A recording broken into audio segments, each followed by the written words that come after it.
আব্বু ইনকাম করতে পারে না এটা বড় কথা নয়, আব্বু বেঁচে থাকাটাই হচ্ছে সব থেকে বড় কথা। আব্বু ইনকাম না করুক, তবুও মাথাতে একবার হাত দিয়ে বলবে, বৈকাল বেলা যখন কাজ থেকে আসবেন তখন আপনার আব্বা হাত দিয়ে আপনার আম্মু বলবে, বেটা ভাত খেয়েছো বেটা, এইভাবে কথা বলে। খুব কষ্ট লাগে। আমার আব্বু মারা গেছেন, আল্লাহ ওনাকে জান্নাত দান করুন, বলি আমিন। এই যে গভীর রাত্রা 4 মাস 5 মাস থেকে বাইরে প্রোগ্রাম করেই যাই, বাড়িতে কোনোদিন ঘুমাতে পারি না। 5 মাস ধরে টানা প্রোগ্রাম চলছে। কোনোদিন যখন রাত্রে বাড়ি যাই তখন সর্বপ্রথম যিনি দরজাটা খুলতে উঠেন তিনি হলেন মা। মা যে কত জেগে থাকে আমার জন্য আল্লাহ জানে। রাত্রি 3টে 2:30 2টা 4টে কিছুই বোঝে না, এক ডাকে যদি বলি আম্মা, সালাম দেওয়ার পর আম্মা, হ্যাঁ বেটা উঠেছি, সঙ্গে সঙ্গে উঠে দরজা খুলে গাড়ি চালাতে চালাতে কোনো সময় হাতগুলো একেবারে ঠান্ডা হয়ে যায়, তখন মা হাতটাকে নিয়ে এইভাবে হাতটাকে বুলাই, গরম করার চেষ্টা করে, তারপরে মুখে হাত দিয়ে মাথায় হাত দিয়ে বলে, বেটা কত কষ্ট করো বেটা, এত রাতে রাতে প্রোগ্রামে যাচ্ছ, আর যেতে হবে না। এর নাম মা। আপনার স্ত্রী একদিন বলবে না যে এত ঠান্ডাতে কিভাবে এলেন আপনি, তার নাম মা। এই মাকে কিভাবে গালি দেন, এই মাকে কিভাবে গালি দিতে পারে? আপনি বাইরে রাজমিস্ত্রি কাজ করছেন, স্ত্রীতে জিজ্ঞাসা করবে কাজ করেছ, আর মা সর্বপ্রথম জিজ্ঞাসা করবে, বেটা ভাত খেয়েছ? এটা হলো মা। কিভাবে মায়ের সাথে আপনারা খারাপ আচরণ করেন আমিও বুঝতে পারি। আব্বু যদি চলে গিয়ে থাকে তো আব্বুর কাছে, আব্বুর জন্য দিন রাত ভিক্ষা চান, রবের কাছে দিন রাত ভিক্ষা চান।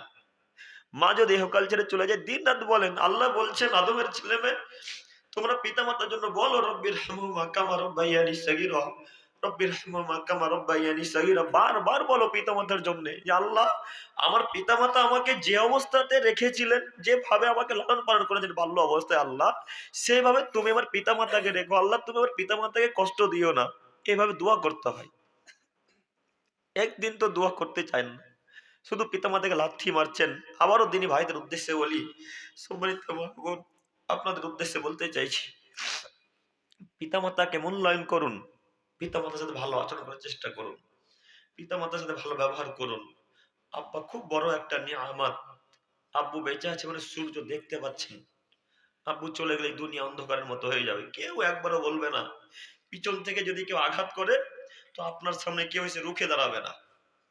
বাপের যদি 2 পা নাও চলে তবুও বলবে, বেটা কে মেরেছে তোকে রে, এইভাবে কথা বলে আব্বু। ঘটনার কথা মিলছে আমার সাথে কি আপনাদের? এরা হলো আব্বু।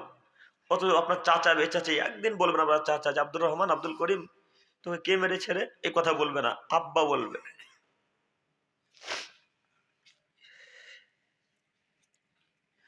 আল্লাহ তুমি আমাদেরকে পিতা মাতার সাথে ভালো আচরণ করো, তৌফিক দান করো, সকলে বলি আমিন। সম্মানিত যিনি ভাই, কত যুবক কত বৃদ্ধ বৃদ্ধ মানুষ বসে আছে, সেই সকল পিতাদের দিকে তাকিয়ে, আম্মাদের দিকে তাকিয়ে আজকে এখানে ওয়াদাবদ্ধ হন। আজ এখান থেকে ওয়াদা করে উঠবেন যে আল্লাহ আজকের পর থেকে পিতা মাতার আর কোনোদিন কথাকে অমান্য করব না, সব কথাকে প্রাধান্য দিব ইনশাল্লাহ। বলি ইনশাল্লাহ। আপনার আব্বাকে টাকা দেন মাঝে মাঝে, আম্মুকেও দেন টাকা মাঝে মাঝে, স্ত্রীকেও দিতে হবে, সবকে দিতে হবে। এভাবে একটু মান্যতা দেন, ইনশাল্লাহ জান্নাত হবে।